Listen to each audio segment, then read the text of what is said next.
We continue now our exclusive coverage of the crisis on the Colorado River. Sarah Pila was the only TV reporter to join the Metropolitan Water District on a trip to the river to learn more about the issues impacting us all. And she spoke with farmers and tribes and is here to explain how the Colorado River crisis is affecting them. Good morning. Good morning. You know, out of sight, out of mind, we don't get to see a lot of these farms, so we forget exactly how this might infect those when we're going to pick up our veggies at the grocery store. So California is the state that takes the most water out of the Colorado River, and a big majority of the water does go to agriculture.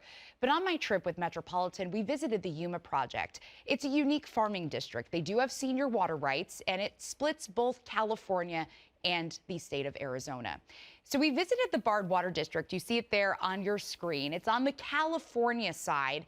It's so close to Yuma, Arizona. And now the Yuma Project, we went out there to meet with farmers and the Fort Yuma Quechan Indian Tribe. Both groups take part in a seasonal fallowing program with the Metropolitan Water District to save water in Lake Mead. Now they're paid in exchange for fallowing crops, but the diminishing water supply in the Colorado River concerns both groups. Here's more.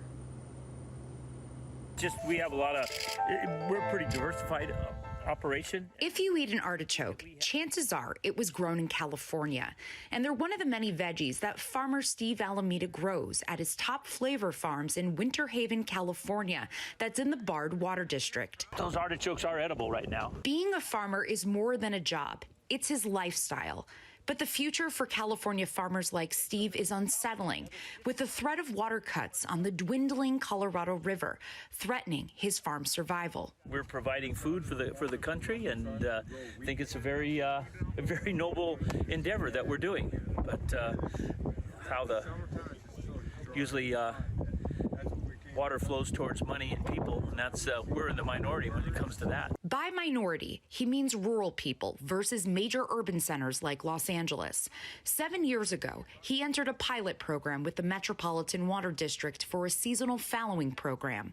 He gets paid by Metropolitan to take thirsty summer crops out of rotation to save water in Lake Mead, and this field will remain barren until August. It's a challenge, but we're doing it, and it seems to be working okay. And like I say, down the road, the future, when the cuts come, which I do believe they come, hopefully I'll be better prepared for it. The seasonal fallowing partnership that began between the Bard Water District and Metropolitan has grown to include the nearby Fort Yuma Quechan tribe. As we drive onto the reservation with water technician Frank Venegas, he says the program's incentives have allowed them to make important investments for the tribe. We use some of the funds to regenerate it back into the community and do the restoration work. That restoration work includes transforming Sunrise Point Park along the Colorado River back into original native wetlands and riparian forests. The living river, as Frank calls it, is a sacred part of the tribe's culture. If the river were to dry up, they'd lose their identity. We all know we're going to take hits, but we got to be able to be secure in knowing that we're going to take the hits and be able to move forward and for it to be beneficial for all of us. If the ag growers out here don't do good, that means that our people don't do good. The seasonal fallowing program has mostly gone well for Steve, but he fears too much fallowing will negatively affect this community that depends on agriculture. We are very much concerned about our community and maintaining the community that we have.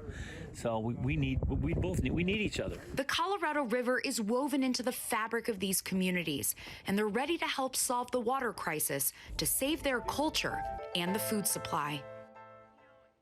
I just love the look of those artichokes. Well, Steve estimates that he saves 2 acre-feet of water by participating in the seasonal fallowing program.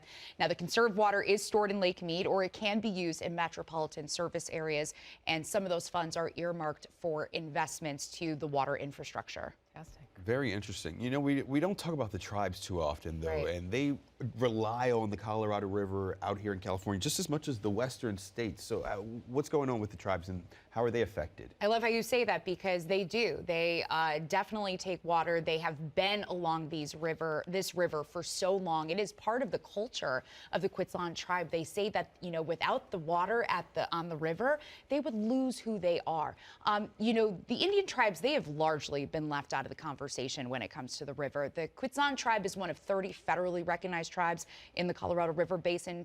They've been calling for a seat at the table. And finally, just last month, Quezon Tribe President Jordan Joaquin, he was appointed to California's Colorado River Board by Governor Newsom, which is a great step in progress. He becomes the first tribal representative to sit on this board.